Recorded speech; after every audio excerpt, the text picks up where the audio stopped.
टांगण वंदिन चरण डोळ्यान पाहिन रूप तुझे प्रेमे अलंगिन आनंदे पूजन भावे वाळीन म्हणे नावा त्वमेव माता पिता त्वमेव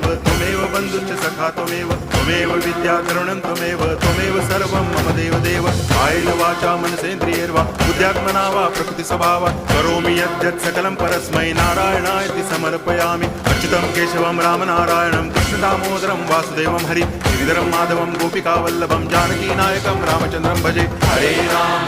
राम